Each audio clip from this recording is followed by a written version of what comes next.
Damodara devotional ఛానల్కు స్వాగతం. మాఘపురాణం 13వ అధ్యాయం. శివుడు పార్వతీకి మాఘమాస మాహాత్మ్యమును వివరించుట. నిన్న వశిష్ఠుల వారు మార్కండేయునికి ఆ శివలింగాకార వృత్తాంతమును వివరించారు కదా.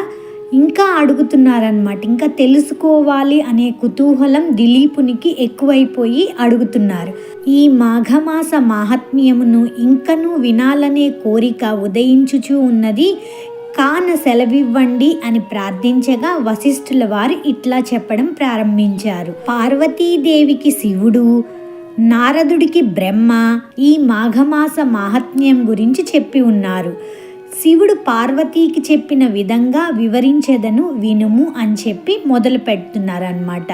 ఈ విషయాన్ని మనం చాలాసార్లు చెప్తున్నారు. శివుడు పార్వతీకి చెప్పినట్లుగా ఇక్కడ దిలీప మహారాజ్ గారికి వశిష్ఠుల వారు చెప్తూ ఉన్నట్లు మనం ఫస్ట్ నుంచి కూడా చెప్పుకుంటూనే ఉన్నాం. చాలా పురాణాలు గమనించినా కూడా ఇదే రకంగా కనపడుతుంది. పార్వతీదేవి శివుణ్ణి అడగడము, శివుడు అనేక విషయాలను వివరించడం జరుగుతూ ఉంటుంది. అట్లాగే విష్ణు సహస్రనామంలో కూడా కేనోపాయేన లఘునా విష్ణో నామ సహస్రకం అని పార్వతీదేవి అడిగితేనే కదా అప్పుడు ఈశ్వర ఉవాచ అని శ్రీరామ రామ రామేతి రమే రామే మనోరమే సహస్రనామ తత్తుల్యం రామనామవరాననే అని శివుడు సెలవిస్తారు కదండి. అలాగా అన్ని పురాణాలలో కూడా ఇద్దరి మధ్యన సంభాషణ మనకి కనిపిస్తూ ఉంటుంది. ఒకనాడు పరమశివుడు గణాది సేవితంబును నానారత్న భూషితంబును అగు కైలాస పర్వతం నందలి మందార వృక్ష సమీపంన ఏకాంతంగా కూర్చొని ఉన్న సమయాన జగజ్జనని అయిన పార్వతీదేవి వచ్చి భర్త పాదాలకు నమస్కరించి, స్వామి, మీ వలన అనేక పుణ్య సంగతులు తెలుసుకుంటిని. కానీ ప్రయాగ క్షేత్ర మహాత్మ్యమును మాఘమాస మహాత్మ్యమును వినవలనని కోరిక ఉన్నది. కావున ఈ ఏకాంత సమయమందు ఆ క్షేత్ర మహిమను వివరించవలసిందిగా ప్రార్థించుచున్నాను అని వేడుకొనగా పార్వతీపతియగు శంకరుడు మందహాసంతో ఇట్లు వివరించడం ప్రారంభించారు. దేవి, నీ అభీష్టం తప్పక తీర్చెదను, శ్రద్ధగా వినుము అని చెప్పి మొదలుపెట్టారు. సూర్యుడు మకర రాశి యందు ఉండగా మాఘమాసమందు ప్రాతకాలంన ఏ మనుజుడు నదిలో స్నానం చేయునో అతడు సకల పాపముల నుంచి విముక్తి పొందడమే కాక జన్మాంతమందు మోక్షమును కూడా పొందును. అట్లానే మాఘమాసంలో సూర్యుడు మకర రాశి యందు ఉండగా ప్రయాగ క్షేత్రమందు ఏ నరుడు స్నానం ఆచరించునో అతనికి వైకుంఠ ప్రాప్తి కలుగుతుంది. అంతేకాదు, జీవనది ఉన్నను లేకున్నను చివరికి పాదం మునుగునంత నీరు ఉన్న చోట కానీ తటాకంలో కానీ అంటే భూగర్భ సంబంధిత జలాలలో స్నానం చేసినట్లయితే అది మాఘమాసంలో ప్రాతకాల స్నానం చేసినట్లయితే గొప్ప ఫలం ఇవ్వడమే కాక సమస్త పాపాలు నశించిపోతాయి అని చెప్తున్నారు. ఇప్పుడు మొదటి రోజు స్నానం అయిపోయింది. రెండవ రోజు కూడా స్నానం చేసిన వారికి విష్ణులోకాన్ని పొందుతారు. మూడవ రోజు నాటి స్నానం వలన విష్ణు దర్శనం అన్నది కలుగుతుంది. ఇలా వరుసగా 3 రోజులు, మొదటి రోజు, రెండవ రోజు, మూడవ రోజు స్నానం చేయడం వల్ల విష్ణు దర్శనం అన్నది కలుగుతుంది.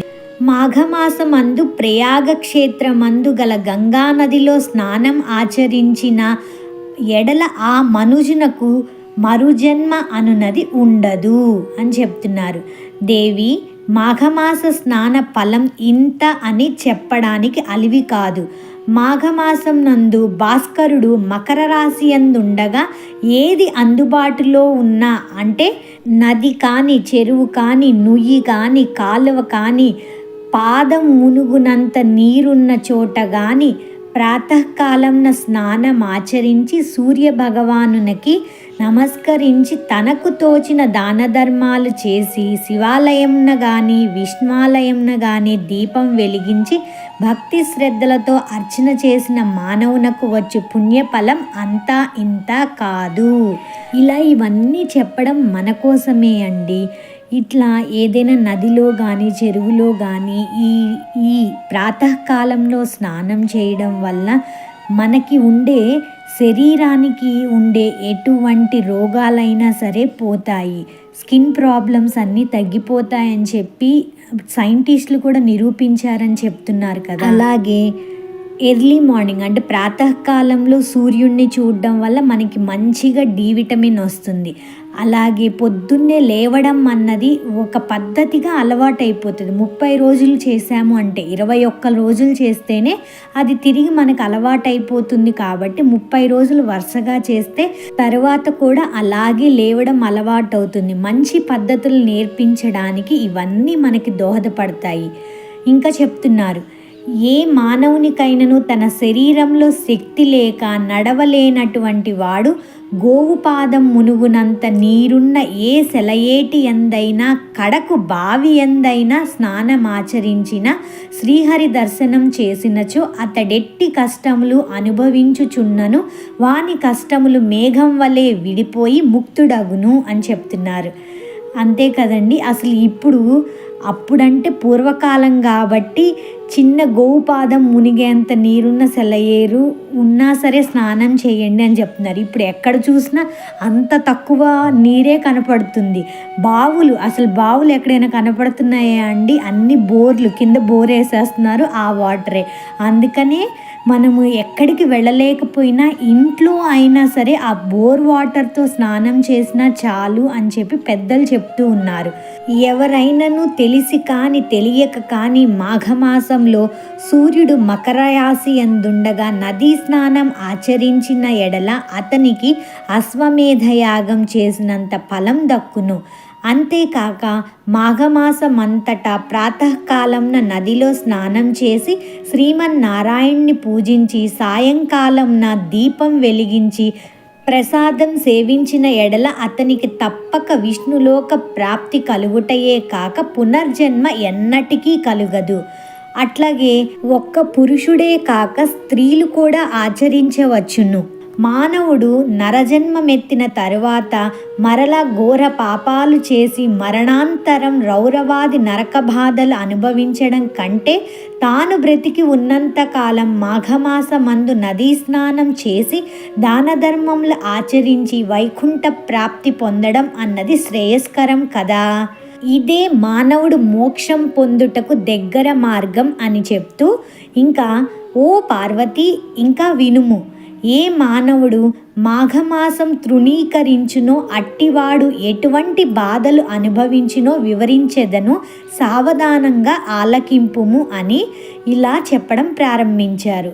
ఇప్పటిదాకానేమో చేయడం వల్ల ప్రయోజనాలు చెప్పారు. ఇప్పుడు చేయకపోవడం వలన ఏమి జరుగుతుంది అన్న విషయాలని శివుడు మనకి వివరిస్తున్నారు. విందామా? నేను తెలియజేసిన విధంగా ఏ మనుజుడు మాఘమాసమందు ప్రాతకాలంన జపం కానీ విష్ణు పూజ కానీ యథాశక్తి దాన పుణ్యాలు చేయడో అట్టివాడు మరణాంతరం సమస్త నరక బాధలు అనుభవించును. ఏ స్త్రీ వేకువజామునే లేచి కాలకృత్యములు తీర్చుకొని నదికి పోయి స్నానం చేసి సూర్య నమస్కారాలు విష్ణు పూజ చేసి తన భర్త పాదాలకు నమస్కరించి అత్తమామల సేవలు చేయునో అట్టి ఉత్తమ స్త్రీకి 5వతనం వర్ధిల్లి ఇహమునందు పరమునందు సర్వ సుఖములు అనుభవించును. ఇది ముమ్మాటికి నిజం. మాఘమాసమందు ఏ స్త్రీ అటుల చేయదో అట్టి స్త్రీ ముఖం చూచిన సకల దోషములు కలుగటమే కాక ఆమె పంది కుక్క జన్మమెత్తి హీన స్థితిని పొందుతుంది. ఈ మాఘమాస స్నానంనకు వయోపరిమితి లేదు. బాలుడైనను యువకుడైనను వృద్ధుడైనను స్త్రీ అయినను బాలికైనను ఈ మాఘమాస స్నానం అన్నది ఆచరించవచ్చు. దేవి ఇంకా దాని మహత్యమును వివరించెదను వినుము అని చెప్తున్నారు. తెలిసి ఉండి పాపములు చేయువాడు, సిగ్గు విడిచి తిరుగువాడు, బ్రాహ్మణ దూషణుడు మొదలగు వారు మాఘమాసంలో ఉదయమే నదికి వెళ్ళి స్నానం చేసిన ఎడల వారికున్న పాపాలన్నీ కూడా నశించిపోతాయి. శాంభవి, 12 మాసములలో మాఘమాసం అన్నది ఒక ప్రత్యేకమైనది. సకల దేవతలలో శ్రీమన్నారాయణుడు ముఖ్యుడు. అన్ని శాస్త్రములలో వేదం ప్రధానమైనది. అన్ని జాతులలో బ్రాహ్మణుడు అధికుడు, అన్ని పర్వతములలో మేరు పర్వతం అన్నది గొప్పది. అట్లాగే అన్ని మాసములలో మాఘమాసం కూడా శ్రేష్టమైన మాసమే. అందుకని స్వల్ప కార్యమైనా కూడా గొప్ప ఫలితాన్ని కలుగజేస్తుంది. చలిగా ఉందని స్నానం చేయని మనుష్యుడు తనకు లభించబో పుణ్యఫలం కాలితో తన్నుకున్నట్లే అవుతుంది.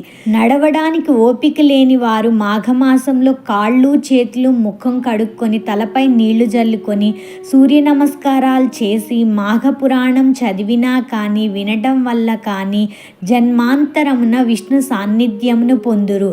కనుక ఓ పార్వతి, మాఘమాస స్నానం వలన ఎట్టి ఫలం కలుగునో వివరించి తిని, కావున నేను చెప్పిన రీతిగా ఆచరించుము అని చెప్పి శివుడు ఇలా మనందరికీ కూడా పార్వతీదేవికి వివరిస్తున్నట్లుగా మనందరికీ ఈ విశేషాలన్నీ చెప్పడం జరిగింది. ఇక్కడ మనం గమనించాల్సింది ఏంటి అంటే మాఘపురాణం 2వ అధ్యాయంలో కూడా ఇదే చెప్పారండి.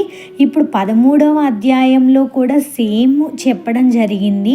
ఇంకా 2-3 బుక్స్ కూడా చూశానండి. అన్నిట్లో కూడా ఇదే రెండోసారి రావడం వల్ల అదే చెప్పడం జరిగింది. ఏదైనా తప్పు ఉంటే క్షమించగలరు. తిరిగి రేపు 14వ అధ్యాయంలో కలుద్దాం. సర్వం శ్రీకృష్ణార్పణమస్తు.